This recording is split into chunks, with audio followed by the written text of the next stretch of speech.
सुप्रभात। कक्षा तीसरी, विषय हिंदी, उपविषय पाठ 12, गुलदस्ता।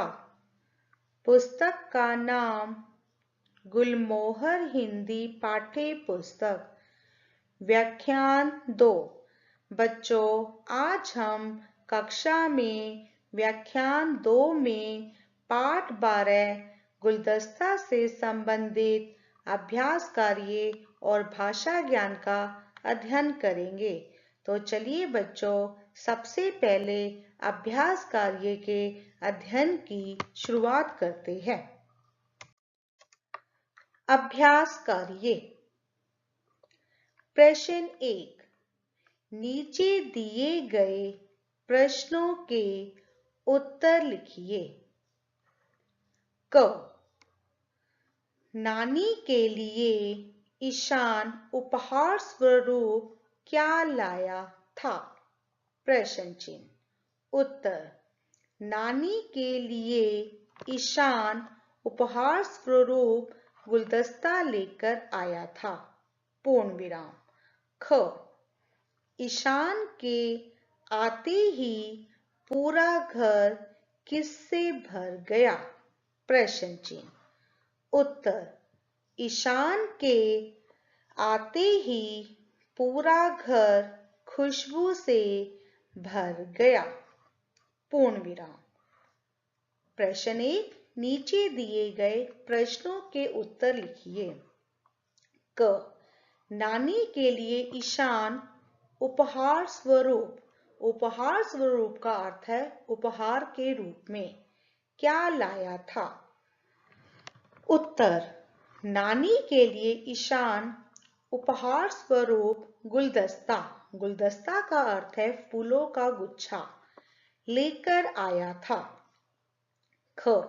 ईशान के आते ही पूरा घर किससे भर गया? उत्तर। ईशान के आते ही पूरा घर खुशबू से भर गया। ग। धरती का सूरज किसे माना जाता है? प्रश्न चिन्ह। उत्तर। धरती का सूरज सूरजमुखी को माना जाता है। पूर्ण विराम। ग। पहले गुलदस्ता क्यों नहीं बनता था? प्रश्न चिन्ह। उत्तर। पहले गुलदस्ता इसलिए नहीं बनता था क्योंकि ये फूल आपस में लड़ते झगड़ते रहते थे। पूर्ण विराम। ग। धरती का सूरज किसे माना जाता है? धरती का सूरज सूरजमुखी, जो एक फूल का नाम है, को माना जाता है। घ। पहले गुलदस्ता क्यों नहीं बनता था? उत्तर। पहले गुलदस्ता इसलिए नहीं बनता था क्योंकि ये फूल आपस में लड़ते झगड़ते रहते थे।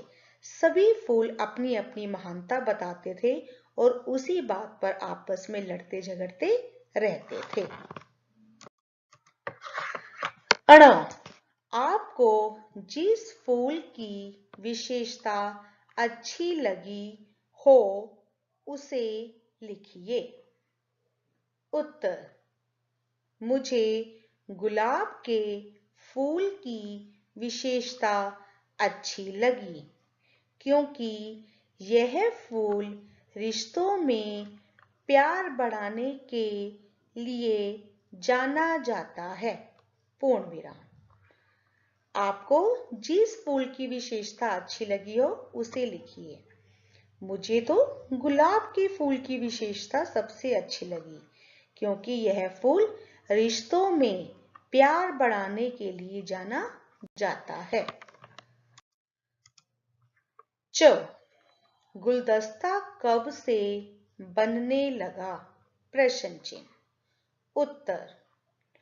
परी ने जब फूलों को मिलजुल कर रहने के लिए समझाया और फूल परी का कहना मान गए।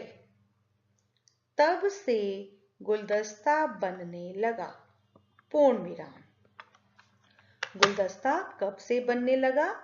जब परी ने फूलों को मिलजुल कर रहने के लिए समझाया कि हमें हमेशा मिलजुल कर रहना चाहिए, आपस में लड़ाई झगड़ा नहीं करना चाहिए, और फूल परी का कहना मान गए। तब से गुलदस्ता बनने लगा। प्रश्न नंबर 2। सही विकल्प चुनकर उसके सामने टिक लगाइए। क। ईशान को क्या प्यारे लगते हैं? प्रश्न चिन्ह। नंबर 1 कमल, नंबर 2 गेंदा, नंबर 3 सूरजमुखी, नंबर 4 फूल। तो इसका सही उत्तर है फूल। ईशान को क्या प्यारे लगते हैं? ईशान को फूल प्यारे लगते हैं। ईशान को फूल प्यारे लगते हैं। ख। लक्ष्मी जी किस पर आसन ग्रहण करती है? प्रश्न चिन्ह। नंबर 1 चमेली पर, नंबर 2 कमल पर, नंबर 3 गुलाब पर, नंबर 4 सूरजमुखी पर। तो इसका सही उत्तर है कमल पर। लक्ष्मी जी कमल पर आसन ग्रहण करती है। ग्रहण का अर्थ है लेने का काम। ग्रहण का अर्थ है लेने का काम। ग। फूलों को किसने मिल जुल कर रहना सिखाया? प्रश्न चिन्ह। नंबर 1 नानी ने, नंबर 2 राजा ने, नंबर 3 ईश्वर ने, नंबर 4 परी ने। तो इसका सही उत्तर है परी ने। फूलों को परी ने मिलजुल कर रहना सिखाया। जब ये फूल आपस में लड़ते रहते थे तो परी के कहने पर ही इन्होंने आपस में मिलजुल कर रहना सीखा। तभी से यह गुलदस्ता अर्थात फूलों का गुलदस्ता बनने लगा। तो फूलों को परी ने मिलजुल कर रहना सिखाया। प्रश्न नंबर 3 इन्होंने क्या कहा? प्रश्न चिन्ह लिखकर बताइए। यह गुलाब का फूल है। देखिए गुलाब के फूल ने अपनी क्या विशेषता बताई। तुम सब पता करके देखो, मैं दुनिया का सबसे खूबसूरत और अच्छा फूल हूं। मुझे रिश्तों में प्यार बढ़ाने के लिए जाना जाता है। तो गुलाब के फूल ने अपनी यह विशेषता बताई कि तुम सब पता करके देखो, मैं तो इस संसार का सबसे सुंदर और अच्छा फूल हूं। मुझे तो रिश्तों में प्यार बढ़ाने के लिए जाना जाता है। अब अगला फूल देखो, यह क्या बता रहा है? यह कौन सा फूल है? चमेली का फूल है। यह कौन सा फूल है? चमेली का फूल है। तो देखो यह अपने बारे में क्या विशेषता बता रहा है? यह बता रहा है मुझे तो पारसी भाषा में यास्मीन कहते हैं, जिसका अर्थ है प्रभु की देन, यानी कि ईश्वर ने मुझे उपहार स्वरूप धरतीवासियों को दिया है। मैं अपने इत्र और तेल के लिए भी प्रसिद्ध हूँ। यह चमेली का है फूल, तो इसे पारसी भाषा में यास्मीन कहते हैं, जिसका अर्थ है प्रभु की देन, यानी कि ईश्वर ने मुझे उपहार के रूप में धरतीवासियों को दिया है। मैं अपने इत्र इत्र का अर्थ है एक सुगंधित द्रव, एक सुगंधित द्रव और तेल के लिए भी प्रसिद्ध हूं। अब हम भाषा ज्ञान का अध्ययन करेंगे। प्रश्न 1, नीचे दिए गए शब्दों को स्वर और व्यंजन के क्रम अनुसार लिखिए। यहाँ पर आपको कुछ शब्द दिए गए हैं। आपको पहले स्वर लिखने हैं, फिर व्यंजन लिखने हैं। आपको पहला अक्षर पढ़कर पहचानना है कि यह स्वर है या व्यंजन है। आपको पता है हिंदी भाषा में 11 स्वर होते हैं और 33 व्यंजन होते हैं। अ, आ, इ, उ, री, ए, ऐ, ओ, औ। ये 11 स्वर है और क, ख, ग, घ, ण, च, छ, ज, झ, ण, ट, ठ, ड, ढ, ण, त, थ, द, ध, न, प, फ, ब, भ, म, य, र, ल, व, श, श, स, ह और यह 33 व्यंजन है। तो अब हमें पहले स्वर और फिर व्यंजन को क्रम अनुसार लिखना है। देखिए, जैसे झगड़ना, बड़प्पन, धार्मिक, ईशान, रिश्ता, और, फूल, प्रभु, पूजा, अच्छा, सुंदरता, औषधीय, उपहार, गुलदस्ता, परी, सूरज। यहाँ देखिए झगड़ना, तो झगड़ना में झ ये क्या है? व्यंजन है। बड़प्पन का ब भी व्यंजन है। धार्मिक का ध भी व्यंजन है। ईशान का ई स्वर है। रिश्ता ये क्या है? व्यंजन है। और स्वर, ओ क्या है? स्वर। फूल व्यंजन। प्रभु व्यंजन। पूजा व्यंजन। अच्छा स्वर। सुंदरता व्यंजन। औषधीय स्वर। उपहार स्वर। गुलदस्ता व्यंजन। परी व्यंजन। सूरज व्यंजन। आपको इन्हीं वर्णों को देखकर पहचानना है कि यह, आपको मात्रा नहीं देखनी, आपको सिर्फ पहला वर्ण देखने से, पूजा का बड़ा ऊ नहीं देखना, प देखना है। सुंदरता में छोटा ऊ नहीं देखना, स देखना है। सूरज में बड़ा ऊ नहीं देखना, स देखना है। तो इसके अनुसार अब हम इन्हें क्रम से लगाते हैं। जैसे नंबर 1 अच्छा, ईशान, उपहार, और, औषधीय, गुलदस्ता, झगड़ना, धार्मिक, परी, पूजा, प्रभु, फूल, बड़प्पन, रिश्ता, सुंदरता, सूरज। तो आपको देखो, सबसे पहले हम लगाए स्वर। सबसे पहले छोटा अ आता है तो अच्छा। इसके बाद आ शब्द नहीं है, छोटी ई भी नहीं है, तो बड़ी ई से बना ईशान। छोटा ऊ उपहार। छोटा ओ नहीं है, औ, और, औषधीय। आपको अगर दो शब्द, दो वर्ण सेम दे रखे हैं तो आपको पीछे वाले को भी देखना है कि र पहले आता है या श पहले आता है। जैसे र पहले आता है तो आप और को पहले लिखोगे, औषधीय को बाद में। अब यहाँ पर व्यंजन शुरू हो जाएंगे।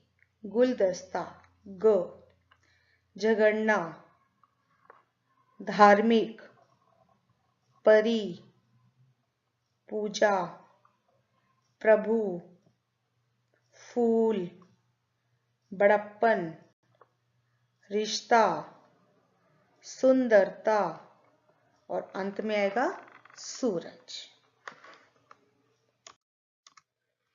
अब मैं आपको गृह कार्य देना चाहती हूँ।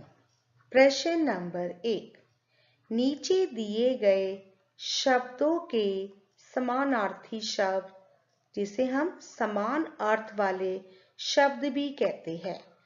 पाठ में से ढूंढकर लिखिए।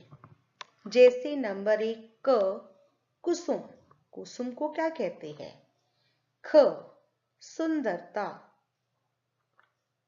ग नृप, घ विश्व, अण नभ, च वसुंधरा। जैसे मैं आपको एक उदाहरण बताती हूँ। कुसुम, कुसुम को हम फूल कहते हैं। तो इस पाठ में फूलों के बारे में बात की गई है, तो कुसुम का समान अर्थ वाला शब्द क्या होगा? फूल। जैसे कि विश्व, विश्व का अर्थ क्या होता है? संसार। इसमें संसार के बारे में भी बात की गई है। तो इसी तरीके से आपको इन 6 शब्दों के समान अर्थ वाले शब्द पाठ में से ढूंढकर लिखने हैं। प्रश्न नंबर 2, मैं या में लिखकर खाली स्थान भरिए। क शुरू शुरू डैश एक बार ये फूल झगड़ने लगे। ख सबसे अच्छा डैश ही हूं। ग फूल आपस डैश लड़ते झगड़ते रहते थे। घ डैश संसार के सभी भागों डैश पाया जाता हूं। अण सूरज की तरह डैश धरती का सूरज हूं। तो आपको इन खाली स्थानों में मैं या में शब्द का प्रयोग करना है। मैं जैसे कि मी, मेरे लिए जो प्रयोग किया है, और में मीन्स इन, जैसे कि अंदर या में। तो आपको ये बताना है कि इसमें से किस वाक्य में मैं शब्द का प्रयोग किया जाएगा और किस वाक्य में शब्द का प्रयोग किया जाएगा। प्रश्न नंबर 3, सही विकल्प चुनकर उसके सामने टिक लगाइए। क ईशान को क्या प्यारे लगते हैं? प्रश्न चिन्ह। नंबर 1 कमल, नंबर 2 गेंदा, नंबर 3 सूरजमुखी, नंबर 4 फूल। ये मैंने अभी कक्षा में भी करवाए हैं आपको, तो आपको इसका उत्तर तुरंत देना है। तो आपको देखकर पहचानना है कि ईशान को क्या प्यारे लगते थे। ख लक्ष्मी जी किस पर आसन ग्रहण करती है? नंबर 1 चमेली पर, नंबर 2 कमल पर, नंबर 3 गुलाब पर, नंबर 4 सूरजमुखी पर। तो आपको इसमें से जो सा विकल्प सही लगा है, आपको उस पर टिक का निशान लगाना है। ग फूलों को किसने मिलजुल कर रहना सिखाया? नंबर 1 नानी ने, नंबर 2 राजा ने, नंबर 3 ईश्वर ने, नंबर 4 परी ने। जब ये गुलदस्ता नहीं बन पाता था और ये फूल आपस में लड़ते झगड़ते रहते थे, तो किसने इनको मिलजुल कर रहना सिखाया था? इसमें से जो सा उत्तर सही है उसके सामने आपको टिक लगाना है। अब हम पाठ 12 से संबंधित व्याख्यान 1 के गृह कार्य की जांच करेंगे। कक्षा तीसरी, विषय हिंदी, उपविषय पाठ 12 गुलदस्ता। पुस्तक का नाम गुलमोहर हिंदी पाठ्य पुस्तक। व्याख्यान 1 गृह कार्य। आशा करती हूँ कि आपने अपना गृह कार्य कॉपी में कर लिया होगा। तो चलिए बच्चों, गृह कार्य की जांच करते हैं। हिंदी गुलमोहर पाठ्य पुस्तक पाठ 12 गुलदस्ता से संबंधित कठिन शब्द और शब्दार्थ कॉपी में लिखो। पाठ 12 गुलदस्ता व्याख्यान 1 कठिन शब्द। नंबर 1 गुलदस्ता। नंबर 2 संतान। नंबर 3 उपहार। नंबर 4 जन्मदिन। नंबर 5 खूबसूरत। गुलदस्ता संतान। बेटा इसमें स की जो बिंदु है संतान, वो यहाँ पर लगी हुई है। आपको नजर नहीं आ रही होगी तो आपको लग रहा होगा ये सतान लिखा हुआ है, ये संतान है। उपहार, जन्मदिन, खूबसूरत। नंबर 6 औषधीय। नंबर 7 धार्मिक। नंबर 8 ग्रहण। Number 9 loan. नंबर 10 बड़प्पन। औषधीय, धार्मिक, ग्रहण, लोन, बड़प्पन। नंबर 11 है इत्र। Number 12 Lakshmi. Number 13 balcony. Number 14 है कृपा। नंबर 15 सूरजमुखी। इत्र, लक्ष्मी, बालकनी, कृपा और सूरजमुखी। अब हम शब्द अर्थ की जांच करेंगे। शब्द अर्थ। नंबर 1 गुलदस्ता, फूलों का गुच्छा। नंबर 2 बड़प्पन, महानता। नंबर 3 लॉन, घर के बाहर का खाली स्थान। नंबर 4 धार्मिक, धर्म के अनुसार। नंबर 5 इत्र, एक सुगंधित द्रव। गुलदस्ता, फूलों का गुच्छा, बड़प्पन, महानता, लॉन, घर के बाहर का खाली स्थान, धार्मिक, धर्म के अनुसार, इत्र, एक सुगंधित द्रव। नंबर 6 संतान, औलाद। नंबर 7 ग्रहण, लेने का काम। नंबर 8 कृपा, आशीर्वाद। नंबर 9 औषधीय, औषधि योग्य। नंबर 10 रिश्ता, संबंध।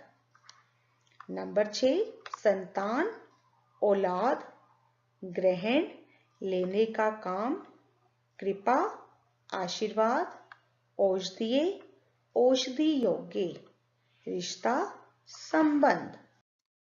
अंत में मैं केवल यही कहना चाहूंगी, हमारे इस चैनल को सब्सक्राइब करें और हमारी वीडियोस को लाइक करें। धन्यवाद।